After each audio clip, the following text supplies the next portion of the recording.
धनंजय मुंडे गडावरती आल्यानंतर एकूणच त्यांची मानसिक स्थिती जाणून घेतली। धनंजय मुंडे हा खंडणी घेऊन जगणारा माणूस नाहीये। जाणीवपूर्वक धनंजय मुंडेंना या प्रकरणामध्ये गोवलं जातंय, त्रास दिला जातोय। जातीय सलोखा कायम राखण्यासाठी सहकार्य करा। या संपूर्ण प्रकरणाचा भयंकर मोठा परिणाम वारकरी संप्रदायावरही झालाय। संवेदनशील मुद्द्यावरून राजकारण करणं ही भित्री पद्धत आहे असं म्हणत भगवानगडाचे महंत डॉक्टर नामदेव शास्त्री महाराज यांनी मंत्री धनंजय मुंडे यांची थेट पाठराखण केली आहे। मंत्री धनंजय मुंडे हे गुरुवारी रात्रीच भगवानगडावर दाखल झाले होते। मुक्कामी असल्यानं रात्री उशिरापर्यंत मुंडेंची नामदेव शास्त्री यांच्यासोबत अनेक विषयांवर चर्चा झाली। संतोष देशमुख हत्या प्रकरणानंतर मागील 1.5 महिन्यांपासून धनंजय मुंडे चहू बाजूने खिंडीत अडकलेत। त्यांच्यावर रोज नवनवीन होणारे आरोप आणि त्यांच्या राजीनाम्याची होणारी मागणी यामुळे धनंजय मुंडे यांच्या भगवानगड भेटीला विशेष महत्त्व आलं होतं। नामदेव शास्त्रींनी मुंडेंची पाठराखण केल्यानं अंजली दमानिया आक्रमक झाल्या असून त्या शास्त्रींची भेट देखील घेणार असल्याचं बोललं जात आहे। रात्री 2.5 तास झालेल्या दोघांच्या बैठकीत नेमकी काय चर्चा झाली आहे? अंजली दमानिया शास्त्रींना भेटून धनंजय मुंडेंविरोधात कोणते पुरावे दाखल करणार आहेत? यावरून आता पुन्हा एक नवा वाद निर्माण होतोय। पण का? सविस्तर पाहूयात या व्हिडिओच्या माध्यमातून। पण त्यापूर्वी एक महत्त्वाची सूचना, तुम्ही जर आतापर्यंत आमच्या YouTube चॅनलला सबस्क्राइब केलं नसेल तर अगोदर सबस्क्राइब करून घ्या। नमस्कार, मी पूजा आणि आपण पाहतायत महाराष्ट्र भूमी। गुरुवारी बीड जिल्हा नियोजन समितीची वादळी बैठक पार पडल्यानंतर अन्न व पुरवठा मंत्री धनंजय मुंडे भगवानगडावर मुक्कामी पोहोचले। विधानसभा निवडणुकीनंतर प्रथमच श्री क्षेत्र भगवानगड येथे दर्शन, प्रसाद व मुक्काम असा दुग्ध शर्करा योग गडाचे महंत गुरुवारी हरिभक्त पारायण न्यायाचार्य डॉक्टर नामदेव शास्त्री महाराज यांच्या आशीर्वादाने घडून आला। संत भगवान बाबा आणि द्वितीय महंत भीमसिंग बाबांच्या समाधीचं दर्शन घेतलं। गुरुवारी शास्त्री बाबांनी आशीर्वाद व नवचेतना दिली। येथे येऊन बाबांच्या चरणी नतमस्तक होऊन मला लढायची शक्ती आणि लोकांची कामं करण्याची ऊर्जा मिळते। भगवानगड भेटीनंतर मंत्री धनंजय मुंडेंनी अशा शब्दात समाज माध्यमांवर आपल्या भावना व्यक्त केल्या। महंत नामदेव शास्त्री आणि धनंजय मुंडे यांच्यात गुरुवारी रात्री सामाजिक, राजकीय आणि आध्यात्मिक अशा विषयांवर 2.5 तास चर्चा झाली। शुक्रवारी सकाळी नामदेव शास्त्री यांनी पत्रकार परिषद घेऊन धनंजय मुंडेंना थेट पाठिंबा जाहीर केला। त्यामुळे आता सर्व क्षेत्रात याची चर्चा रंगली आहे। पत्रकारांनी विचारलेल्या प्रश्नावर उत्तर देताना महंत नामदेव शास्त्री काय म्हणालेत पाहूया। 2-2.5 तासाच्या चर्चेत धनंजय कडून मी सगळं समजून घेतल्यानंतर मला असं जाणवलं की धनंजय हा राजकीय घराण्यातून आलेला आहे। त्याची गुन्हेगारी पार्श्वभूमी नसताना त्याला गुन्हेगार का ठरवलं जात आहे असं मला वाटतं। कारण इतक्या वर्षांपासून तो जवळ आहे, गोपीनाथरावांचा पुतण्या आहे, सगळ्या नेत्यांबरोबर तो राहिलेला आहे। त्याला जाणीवपूर्वक गुन्हेगार ठरवलं जात आहे। पण यात नुकसान आमच्या संप्रदायाचं इतकं झालं।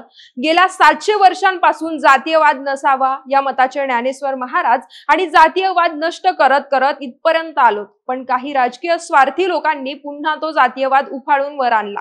संतांच्या कार्यावर कुठेतरी पाणी फिरले असं मला वाटतं। जातीय सलोखा नष्ट होत चाललेला आहे। भगवानगड मुंडे यांच्या पाठीमागे आहे का? पत्रकारांच्या प्रश्नावर उत्तर देताना शास्त्री म्हणाले, केवळ पाठीमागे नाही तर भगवानगड धनंजय मुंडेंच्या भक्कम पाठीमागे आहे। घटनेचे 2 भाग आहेत। यातील जे गुन्हेगार आहेत त्यांचा शोध चालू आहे। पण मला अजूनही एक मीडियाला विचारावं वाटतंय की ज्या लोकांनी हे प्रकरण केलं, निर्गुण हत्या केली, त्यांची मानसिकता का बिघडली? हे मीडियाने का दाखवलं नाही? कारण अगोदर त्यांना जी मारहाण झालेली आहे तिची पण दखल घेण्यासारखी आहे असं मला वाटतं आणि तो त्यांच्या गावातला विषय।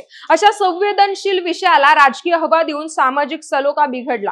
गेल्या अनेक दिवसांपासून ज्याच्यावर मीडिया आक्षेप करतोय तो खंडणी मागून जगणारा माणूस नाहीये। मागील 53 दिवसांपासून तुम्ही मीडिया ट्रायल चालवले, त्याची पार्श्वभूमी गुन्हेगारी स्वरूपाची नसताना त्याला कायमस्वरूपी तुम्ही गुन्हेगार ठरवताय। याचा परिणाम वारकरी संप्रदायावर देखील झाला। जातीयवाद ज्याला माहित नव्हता त्याला देखील जातीयवाद माहित झालाय। म्हणजे जे संत सामाजिक सलोखा तयार करतात त्यांच्यामध्ये सुद्धा तेढ निर्माण होते। राजकीय स्वार्थ क्षणिक असतो, काही काळापुरता, पण त्यामुळे सामाजिक सलोखा कायमस्वरूपी बिघडण्याची शक्यता निर्माण झाली आहे। मुंडेंच्या राजीनाम्याबद्दल विचारल्यावर शास्त्री म्हणाले, तो त्यांचा खाजगी विषय आहे। मी तुम्हाला सामाजिक विषयावर बोलतोय। धनंजय गुन्हेगार नाही हे मी 100% सांगू शकतो आणि पक्षाचे जे वरिष्ठ नेते आहेत त्यांना सुद्धा हे माहिती आहे। पण हा विषय किती ताणायचा किंवा लावून धरायचा हा त्याचा मुद्दा आहे। धनंजयला जाणीवपूर्वक त्रास दिला जातोय। मी बोलता बोलता त्याला म्हणालो की आमच्या क्षेत्रात इतका त्रास एकाच वेळी सहन करणारा असता तर संत झाला असता। मागील 53 दिवसांपासून त्याची मानसिक अवस्था कशी आहे, त्याच्या हाताला सलाईन आहे, एखाद्या माणसाने किती त्रास सहन करावा, असा प्रश्न देखील नामदेव शास्त्रींनी यावेळी उपस्थित केला. एखाद्या संवेदनशील विषयाच्या आडून राजकारण किंवा जातीयवाद करू नका. समोरासमोर लढा, समोरासमोर जय पराजय करा. ही पुरुषी राजकारणाची पद्धत आहे.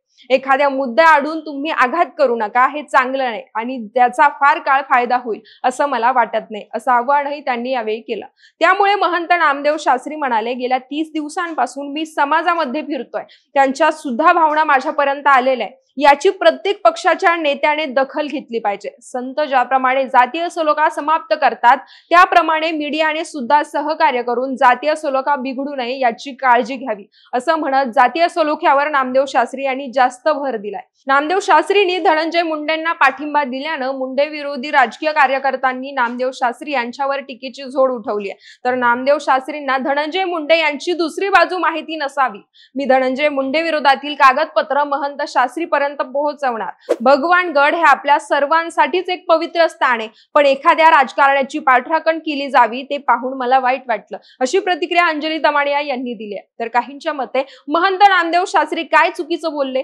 त्यांनी हत्या प्रकरणातील आरोपींचं समर्थन केलं नाही. मुंडेंना जाणीवपूर्वक टार्गेट केलं जात आहे, त्या पार्श्वभूमीवर शास्त्रीजींनी परखड आणि वास्तव मांडणी केली आहे. परंतु एक वास्तव हेही आहे की हे तेच नामदेव शास्त्री महाराज आहे ज्यांनी भगवानगडावर राजकीय भाषण नको म्हणून पंकजा मुंडेंचा भगवानगडावरील परंपरागत दसरा मेळावा बंद केला होता. तेव्हापासून महंत आणि पंकजा मुंडे यांच्यामध्ये दुरावा निर्माण झालाय. याच भगवानगडावर कधी काळी धनंजय मुंडेंवर दगडफेक झाली होती, पण आता मात्र धनंजय मुंडे आणि नामदेव शास्त्री यांचे संबंध किती मजबूत झाले हे यावरून दिसतं.